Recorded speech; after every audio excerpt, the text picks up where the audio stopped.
Okay. Oh man, Come here. Don't worry about the dog. This so many times before. If you hit the dog and she's in the way, I can see belly button action. Are you guys ready? Oh gosh. Pause. Yeah, let's just hold up here for a second, folks. I'm going to show you the video, but I can't just show it to you without explaining what's going on. I mean, yeah, that's me. I'm standing there with my shirt off, showing off my incredible physique. Control yourself, ladies. And you may have noticed that I have a paintball mask on. That's true. And you may have figured out by the title above that paintballs are about to impact my body. All of which is true. However, before I show you that, I need to tell you what's going on. Or it just won't make sense. I mean, yeah, you'll figure it out. Oh, the paintballs hit his body and it hurt. Yeah, but there's more to it than that.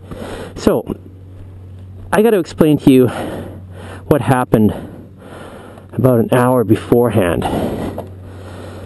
So, if everyone will just sit back and relax, we will get on with the story. We were up at my mom and dad's house yesterday. Me and my brothers and sisters and cousins had a big get together. My brother brought some paintball guns.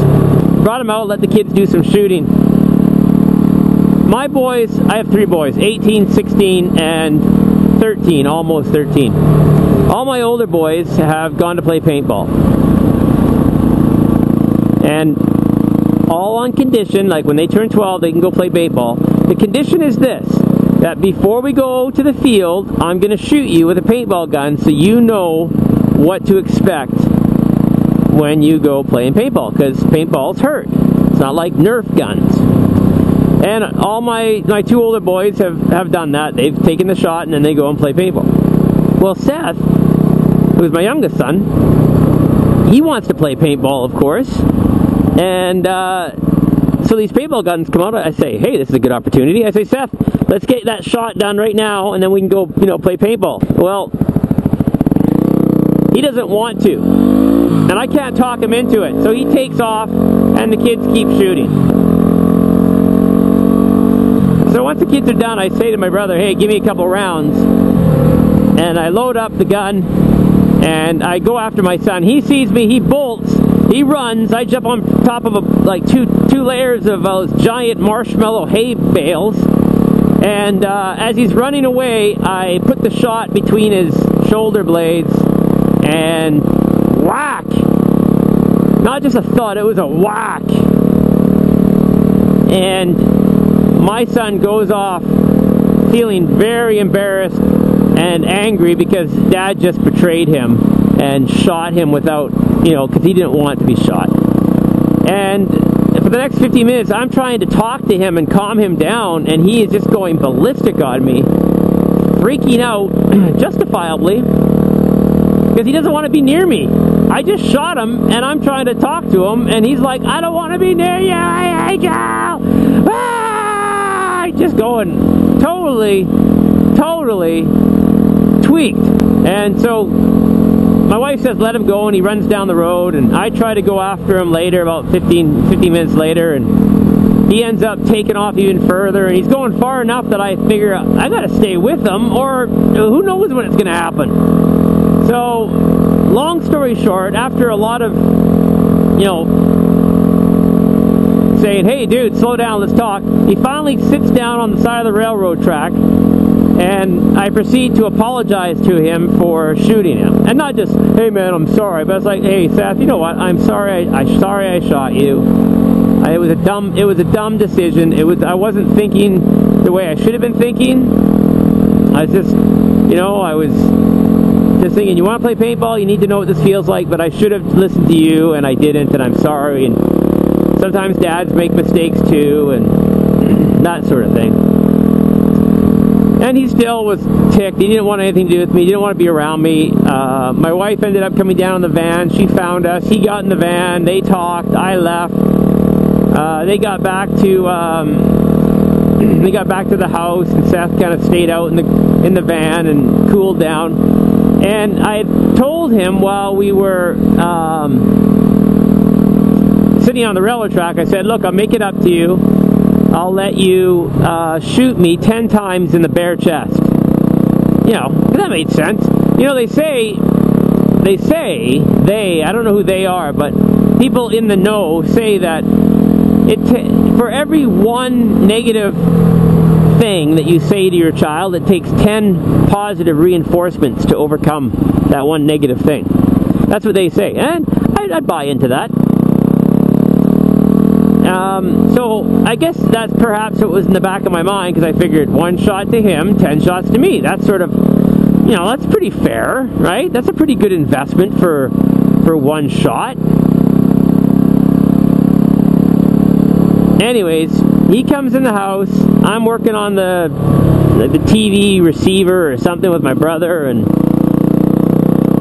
I hear him talking to my wife, saying, Dad said I could shoot him 10 times in the bare chest. And I look over to my wife, and she's looking at me like, she's got that look like, oh, he did he? So I said, all right, let's go.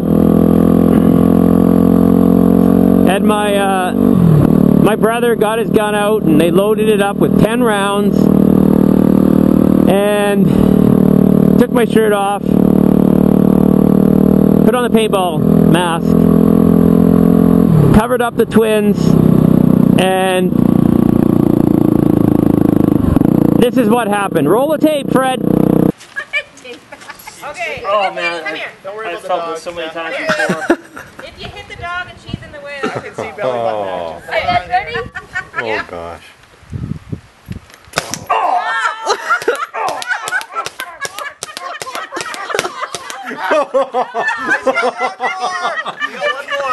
Oh. 10. One left. Oh.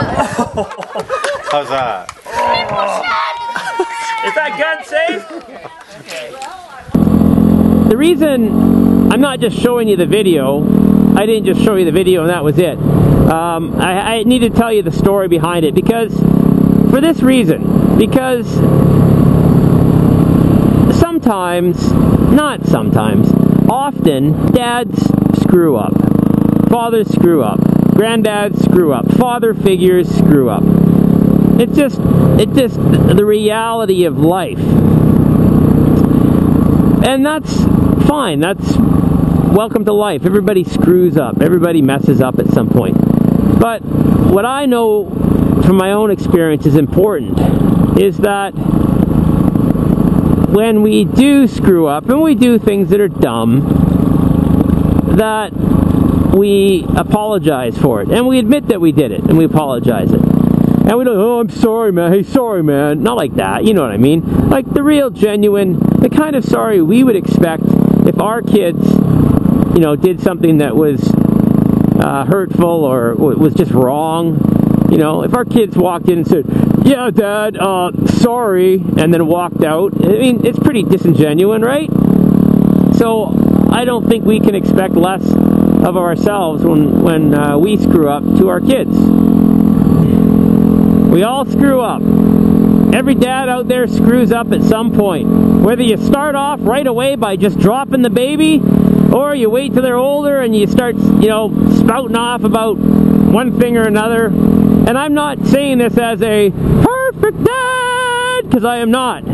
I am not perfect dad, and my boys will tell you. But I do try to be, you know, to better myself and that's, oh, if you could talk to my wife, she'd tell you I am certainly not the perfect father. But I am aware of my imperfections. How about that?